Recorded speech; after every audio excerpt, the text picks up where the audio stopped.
Assalamu alaykum, hürmetlik sabaqdaşlar. Tayba dersxanamızga hoş geldinglar. Biz bugün balagat dersligimizning 8-ci dersini o'qiymiz. Biz ilgirki soatlik dersimizde taqdim va ta'khir haqida to'xtalgan, hamda biz bugungi dersimizde at-ta'rif va at-tankir haqida to'xtalamiz. Bismillahirrahmanirrahim. Al-babur rabi', 4-ci bab, yani ilmul maanining 4-ci babı ta'rif va at-tankir haqida. İniq ve iniqsiz. Biz ma'rif isimlar ve nakir isimlarni grammatiki dersligimizde o'qib bo'ldik. Endi bizning bu yerda o'qimoqchi bo'lganimiz qanday yerda ma'rifi keltiramiz, qanday yerda nakir keltiramiz. Ma'rifi keltirishdan maqsad nima? Nakiri keltirishdan maqsad nima? Bu haqda to'xtalamiz. Endi biz ma'rifilarningki turlarini bilamiz. Bugun o'qiydiganimiz g'arazlari, maqsadlari.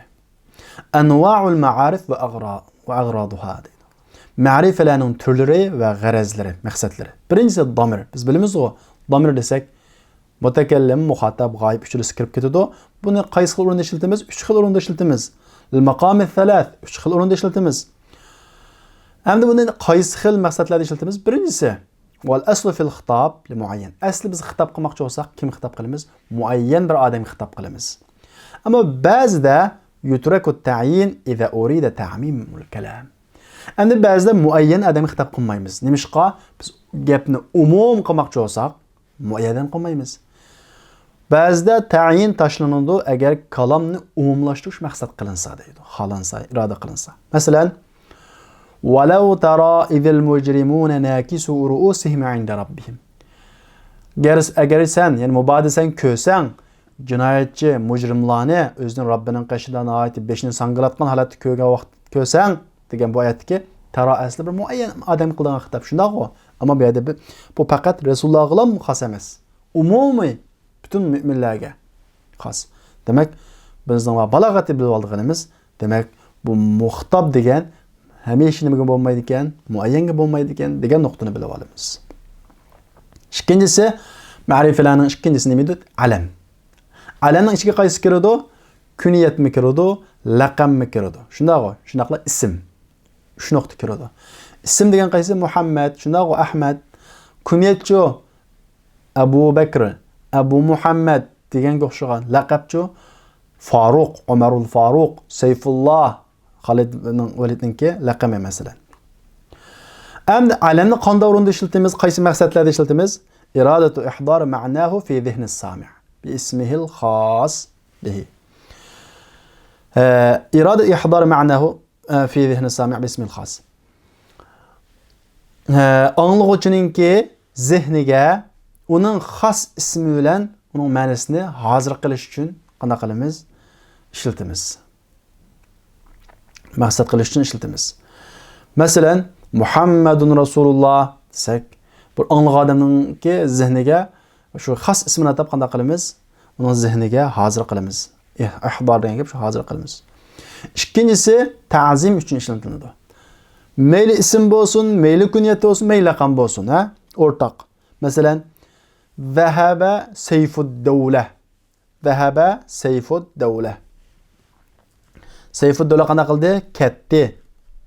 Desak, Sayfud Dawla deb nimani maqsad qildik? Bir nimani? Ta'zimni. Masalan, Sayfullah desak, Khalid ibn Walidni bir ta'zimlash maqsad bilan. Umarul Faruq desak, Faruq Umar radhiyallohu anhuni ta'zimlash maqsad bilan.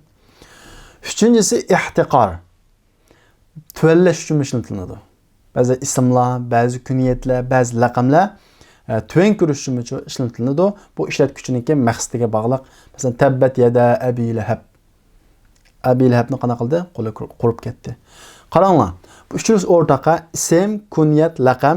Birinchidan bu xaqqa anglag'uchiga bir zihniga ismini atab hozir qilish uchun ishlatiladi. Bu normal ishlatilganimiz, hammamiz bilamiz buni. Ikkinchidan ism, kunyat, laqam ulug'lash uchun ishlatiladi.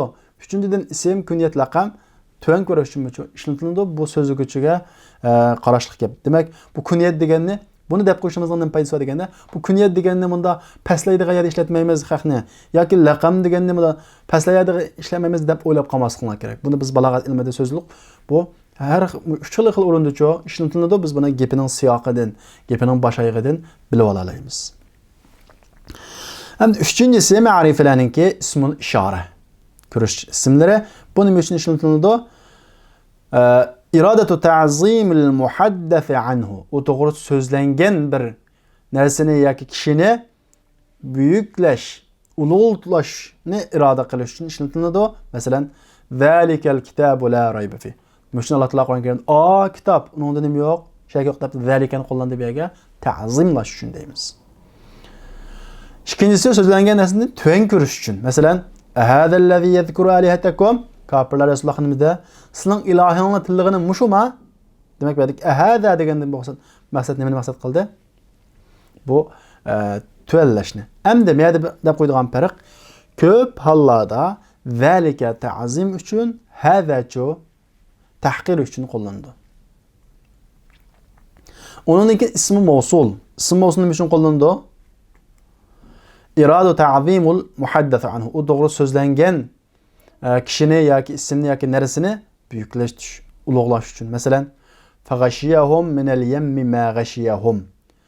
Ularga yo'gidi degan gap ghashiyahum. Ularni yo'gidi, ya'ni ular duchor bo'ldi. Minal yammi ma ghashiyahum. Yani bir holat ma ism mavsul shunday-ku. Ularni yo'gin narsadan bir holat yo'gidi degan gap, ularni dahshatlik bir holat qana qildi, yo'gidi. Ular dahshatlik bir holatga uchirdi degan gap. Demak, bu yerdagi ma'ni dahshatlik deb tarjima qilib biz uchun ta'zim ma'nosi bor. İkincisi ta'lil ma'nosi bor ism mavsulniki. Masalan, innallazina amanu va amilus solihat kanat lahum jannatul firdaus nuzula. Haqiqatan Alloh ishongan va yaxshilarni qilgan kishilar ular Alloh ishonganligi va yaxshilarni qilganlik uchun kanat lahum bo'ldi, ular uchun nima bo'ldi? Firdaus jannat bo'ldi. Qaranglar, allazina ma'nosi bor edi, ta'lil ma'nosi bor. Ular iman etganligi, yaxshilarni qilganlik uchun ularga firdaus jannat bo'ldi. Shun degan ma'nosi. Undan keyin ma'rifaga muzob bo'lgani nima bo'ladi? Ma'rif bo'ladi. Bir nakir ism ma'rifaga muzob bo'lsa bo'ladi, ma'rif bo'ladi. Endi biz buni nima uchun ishlatamiz deganda, birinchi ta'zim uchun, masalan, tilka ayatulloh, Alloh degan bir lafz jalolaga ma'rif izof qilish orqali ma'rif qildik. Shuna bu yerda ayat deganni ta'zim qildik, ulug'ladik. Undan keyin alif lam kirgan so'z nima bo'ladi? Ma'rif bo'ladi shundaq-ku. Endi biz alif lam kirgan so'zni ikkiga ayiramiz. Buning birisi bizning balog'at ilmiga aloqador, yana birisi grammatikada so'zlab o'tdik, yana bir qisqacha eslab o'tamiz. Birinchisi al-ahdiyya. Bu nima edi? Ahd zikr, uch turga bo'linadi ahdiyya. Birinchisi ahdu zikri. Ahdu zikri degan nima desak, ma sabaqa li mashubiha zikrun fil kalam. Mashub degan ma'nosi bu yerdagi shu alif lam kirgan so'z degan gap. U alif lam kirgan so'zningki gapi jumlada ilgari o'tgan. Ma sabaqa ilgari o'tgan u alif lam kirgan so'zning zikrun gapi jumlada. Demak, men say bir gapni qildim. Undan keyin men alif lam keltirib qilgan bo'lsam, biz shuni maqsad qilganligimizni tushunamiz. Masalan, ja'ani dayfun. Menga bir mehmon keldi. Fa akramtu dayfa. Men u mehmonni qanday qildim? Hurmatladim. U mehmon degan gap nerdan chiqadi? Fa akramtu dayfa degandagi alif lamdan chiqadi. Nima uchun? Chunki bu yerdagi mana halaqa mehmonni hurmatladim degan gap alif lamdan chiqdi. Chunki ad-dayf degan gap beshida bir shuning gapi chiqdi. Shuning gapi qanday qildi? Chiqdi. Masalan,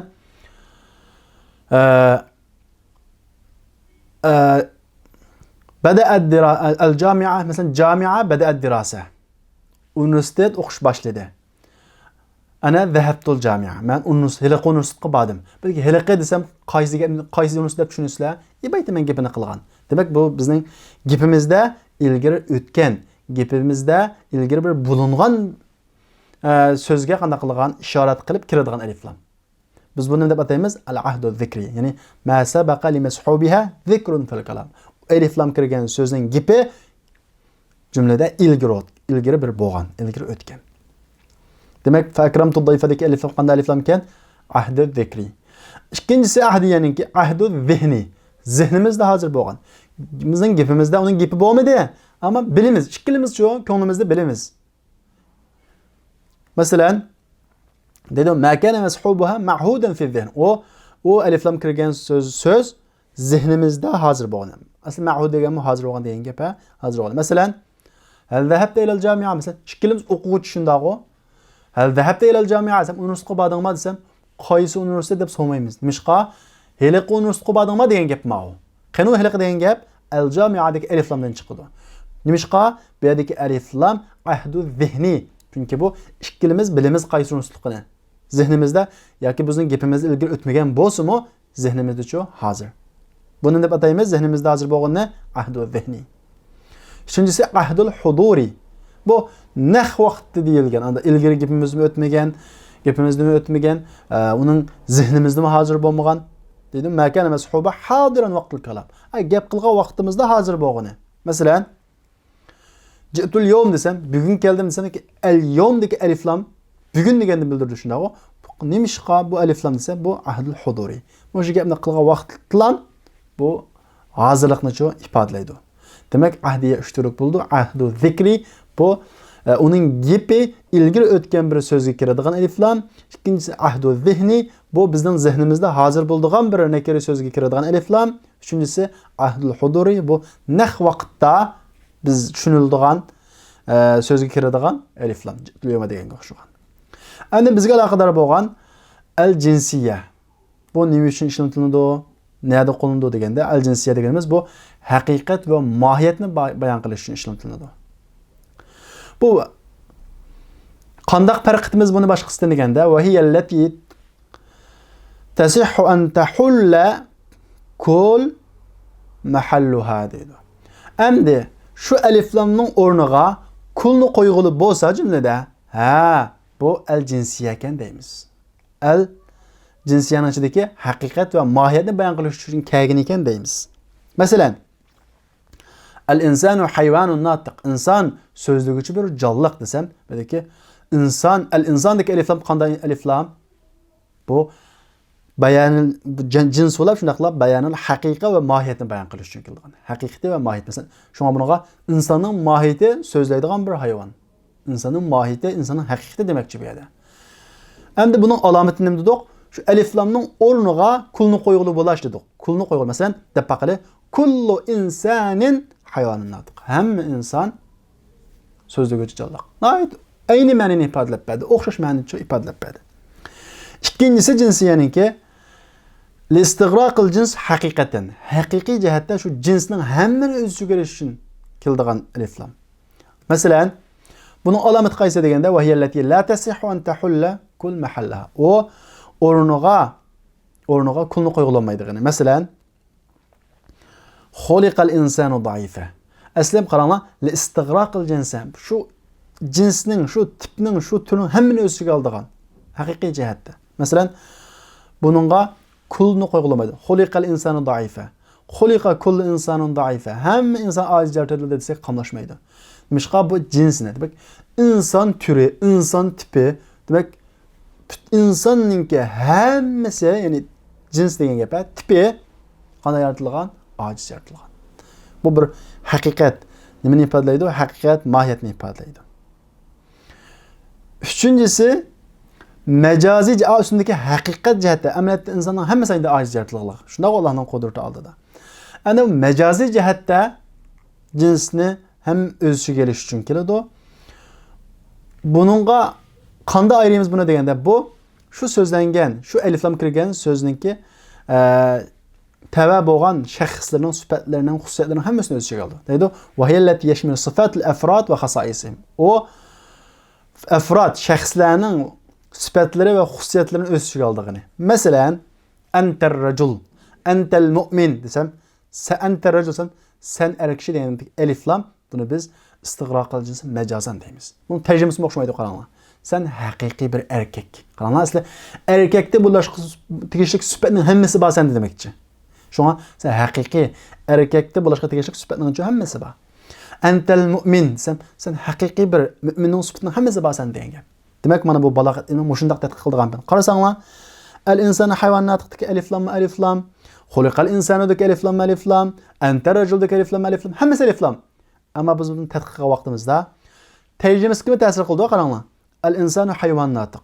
İnsanning mohiyati so'zlaydigan jonliq yoki butkul insoniyat so'zlaydigan hayvon, jonliq. Ikkinchisi qarab qolgan bo'lsak, xuliqal insanu zaifa. İnsanning haqiqati, ya'ni uning xarakteri ojiz yaratildi. Hamma inson demaymiz unda. Haqiqati. Hamma butkul inson tipi demakcha jinsini qanday qildi o'z ichiga oldi. Endi istig'ro qilgisi majazan bo'lgani bu shaxslarning sifatlarini va xususiyatlarini o'z ichiga oldigani. Masalan, antar rajul. Sen haqiqiy erkaksan. Erkakning sifatlari bor demakchi bu yerda. Demak, ba'zan gapni biz tilimizda ifodalayolmasakmi, tushunishimizda mana farq bor deb bilalaymiz.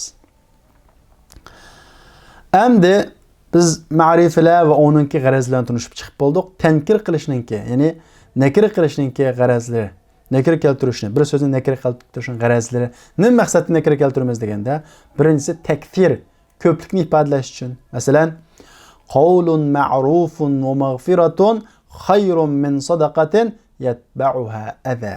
Qawlu ma'ruf, go'zal so'z va mag'fira va kechirimchanlik yaxshidir min sadaqatin yatba'uha adha. Qalana sadaqatni nakir keltirdik. Nima uchun? Ko'plikni ifodalash uchun. Shunga buni tarjima qilgan vaqtimizda yaxshi gap ko'p sadiq qilgandan afzal. Qanday sadiq o? Uning keyniga aziyat agashtirgan. Ya'ni keyindan aziyat agashtirib qilgan sadiqidan yaxshi gap yaxshi deydi. Demak, bu yerda sadaqa nakir keldi nima uchun? Takdir, ko'p degan ifodalash uchun. Ikkinchi g'arazi taqlil, ozliqni ifodalash uchun nakir keltirildi. Dal uning misoli shu oyat shu, masalan, qawlun ma'rufun va maghfiratun. Qaranglar, qawlun degan nakir keldi, va maghfiratun uchun nakir keldi. Nima uchun? Bu yerdagi ma'noning maqsadi oz. Shunga tarjima vaqtimizda oz yaxshi so'z va oz kechirimchanlik, ko'p sadaqatimma nakira, ammo ikkisining farqi qaysi? Birisi ozliqni, birisi ko'plikni. Buni qanday bilamiz? Siyoqdan bilamiz. Uni aziyat agashtirib kelgan ko'p sadiqadan yaxshi deganga o'xshagan. Uchinchisi, turni maqsad qilish uchun, masalan, likulli da'in davo'un. Har bir kasallikka davosi bo'lsa, har bir turli kasallik demakchimdi bu yerda. Lekin likulli da'in deb da'ninki nakir keltirishning sababi nima? Davo'un nakir keltirishning sababi nima deganda, nu'ni ifodalash uchun, turni ifodalash uchun deymiz. Har bir turli kasalning har bir turli nimasi bor, davosi bor. To'rtinchisi, muayyan bir fardni, ya'ni bir shaxsni maqsad qilish uchun, masalan, waja'a rajulun min aqsal madinati yas'a degan oyatga qo'shib qarasak, masalan, rajul degan nakir keldi nima uchun? Shu ma'lum bir muayyan odamni qana qilish uchun, ifodalash uchun deymiz. Demak, bugungi ta'rif va tankirga aloqador mazmunlar shu yerda oyoqlashdi. Buning oxirgi kun berilgan buni ishlaysizlar. Masalan, qarab qoladigan bo'lsak, ixtirali ijobatda sahiha fi majalati tuanliklardan to'g'ri javobni tanlang. Birinchisi men ishlab beray. Al-laimu tuan pas odam degan, man ahsanta ilayhi asa ilayk. Sen yaxshilik qilsang, sen eskilik qildigan odam. Qaranglar. Ahsanta degi tagi qaranglar. Ta. Maqsad shu. Mal gharadu min damir al-mukhatab wa huwa ahsanta. Ahsanta degi mukhatab damiridan maqsad nima? Asli muxatab degan nimani ifodalaydi? Muayyan shaxsni. Bu muayyan shaxsni ifodalamoqchimi? Yo'q. Nimishqa har qandaq bir bizga muayyan deb qaratmoqchi emas bu gapni. Har qanday bir odam, har qanday bir odamga yaxshilik qilsa, uning qarshi eskilik qilsa, buning bo'ladi, pastlik bo'ladi. Demak, bu ta'zimul muhaddasmi? Yo'q. Ta'mimul kalammi? Ha. Qanday ta'mimul kalam? Unda bo'lsa vaqtdoshlar, bugungi darsimiz shu yerda oxirlashdi. Kelarki soatlik darsimizni ko'rishaylik. Assalomu alaykum. لو قد ذقت من حلواه طعما لا آثرت التعلم واجتهدت